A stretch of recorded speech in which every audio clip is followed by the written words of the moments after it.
Hey guys, Zack here, and welcome back to another action figure review, and today we'll be taking a look at the Jurassic World Legacy Collection Reimagined Triceratops, a new Jurassic Park video from me. That's very rare.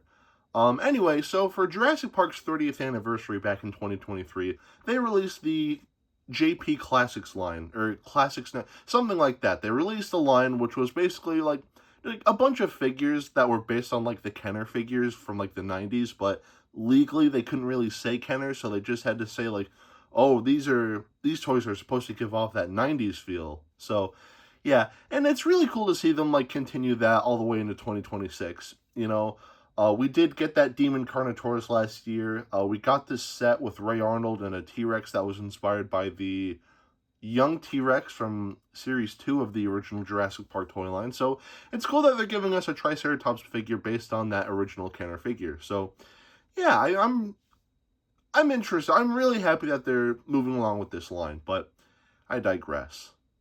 I don't really have a whole lot else to say, so let's just get right into this. Like usual, to start, we'll take a look at the paint.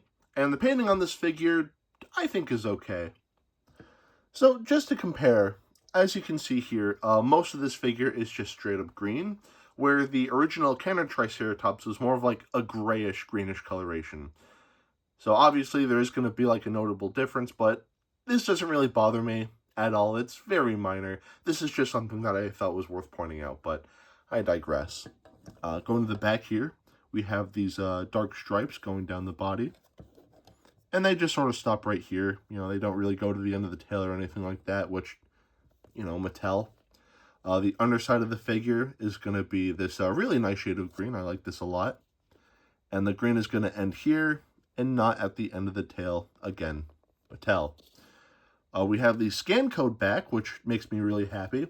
I remember for a while they had it to where like it was just like a little compartment thing that you just like pulled up. I wasn't a fan of that, but it's nice to just have it underneath the feet. Going to the head, we can see that all of the little bits on the crest here, as well as the horns and beak, everything here is going to be painted this nice yellowish white. Though, something to point out, this bit here got a little scuffed up, and that is because instead of shipping this in like a box, Target just decided to ship this like in a pack. So some of this figure got a little scuffed up like in shipping, which is pretty annoying, I'm not gonna lie, but what are you gonna do? We have a little bit of that dark coloration on the crest here, as well as around the eyes here. And speaking of the eyes are going to be painted yellow with no painted pupils at all. Again, Mattel just painted the eyes and just cut corners and just left the pupils the same green as the head. So now we just have an animal that looks like blind and possibly diseased, but I digress. And that's pretty much it for the painting on this figure. For what it is, it's not bad. Like, did Mattel cut corners? Yeah.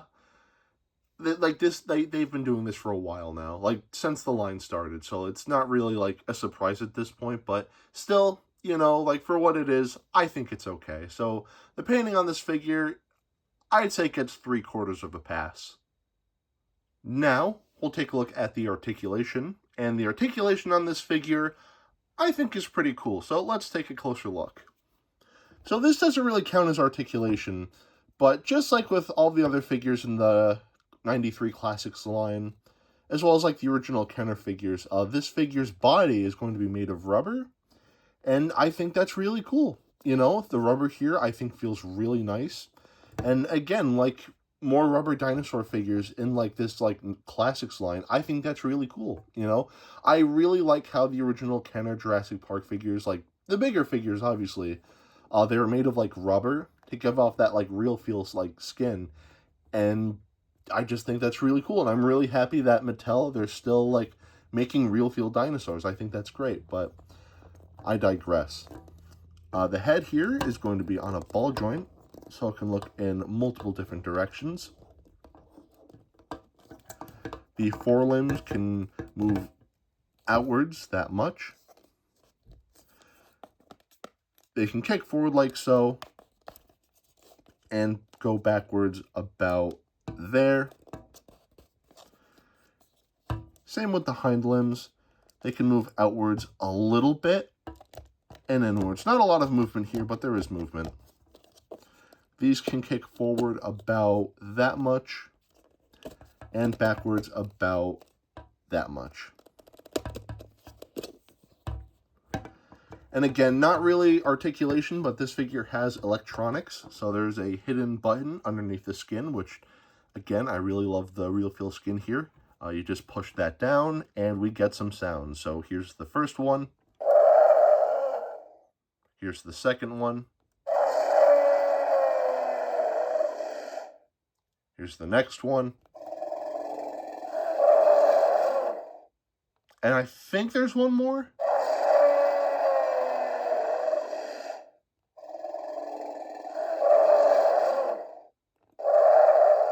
There we go.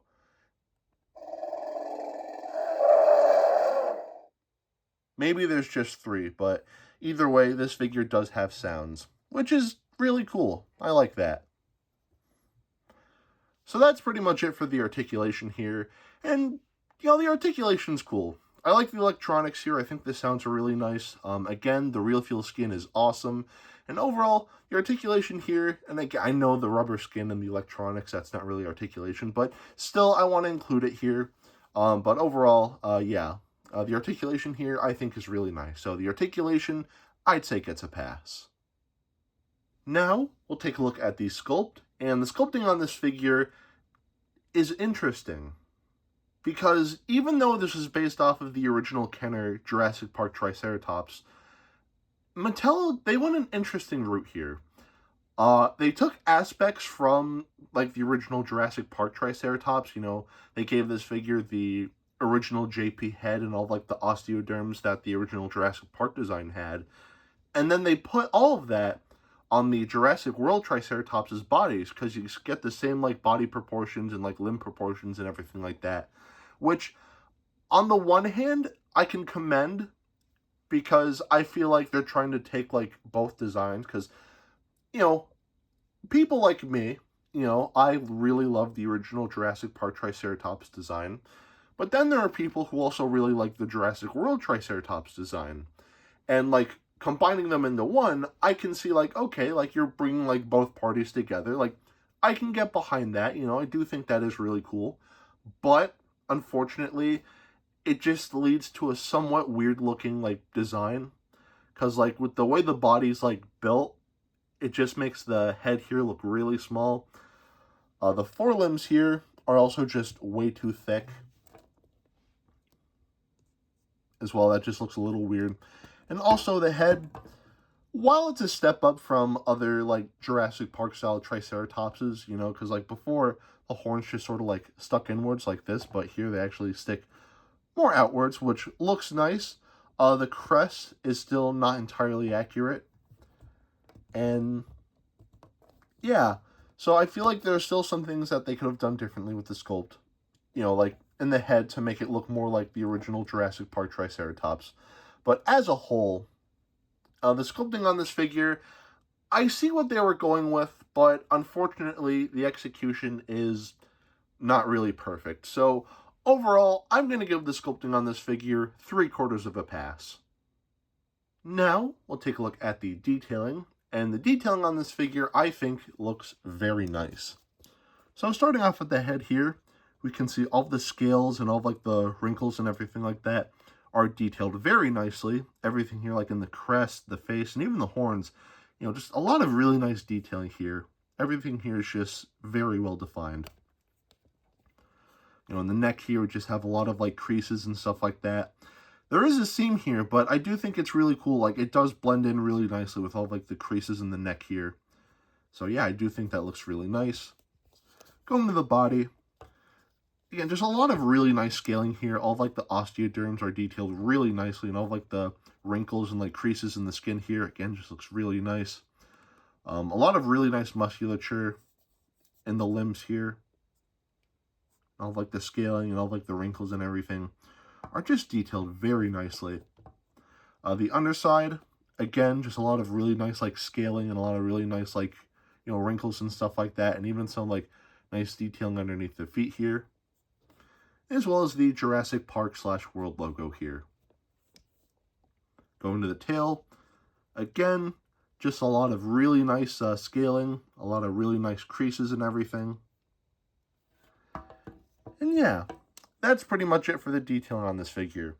And despite, like, the weird, like, design choice Mattel went with here, the detailing here is actually very nice. So the detailing on this figure, I'd say, definitely gets a pass. Now, we'll do some size comparisons. To start, here we have the Hammond Collection Triceratops.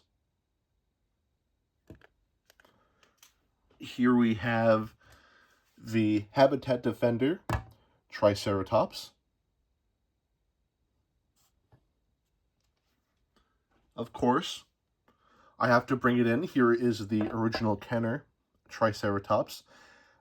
Yeah, this guy looks a little wonky, proportion-wise, but I will always love this guy. And of course, here we have some hand sanitizer, and here we have Dr. Billy Grant. And Dr. Billy Grant actually scales really nicely with this Triceratops. So at the end of the day, should you get this figure? For what it is, I think this is an alright figure. There are definitely some things I would have done differently, but, like, for what it, like, this is a children's toy. This ain't no SH Monster Arts or McFarlane Toys or whatever, like, adult collectibles there are, this is for children, so obviously it's not going to be like, this immaculate, like, piece of art, but again, for what it is, I do think it's nice, it would be nice if Mattel, I feel like, just upped their game a little bit, I understand that, like, the economy now, especially with all these tariffs, like, it's not what it used to be. But a lot of the things that I pointed out here are issues that Mattel has had since they started making Jurassic World stuff, which is a little frustrating and also just makes me just not as excited about future Mattel releases as I used to be. Again, I understand that these are mass-produced children's toys, but there are other mass-produced children's toys that actually do look and feel really nice. And this figure's nice too, don't get me wrong, but I feel like Mattel could be a little better, but I digress. This is still a really nice figure, and I still recommend that you pick this up. MSRP, this figure is about, I think I paid like $35, which might be a little much, so if you do get this figure, maybe wait for a sale, but it also wouldn't hurt if you just picked it up right away. Though, if I can say anything, try to pick it up in the store, because again, when I ordered mine, they shipped it in a, pack rather than a box, and this figure got a little damaged. So, again, try to buy this figure, like, in the store if you can, but I digress. Anyway, that is it for today. Have a great rest of your week, and I will see you in the next video. Peace, Zack out.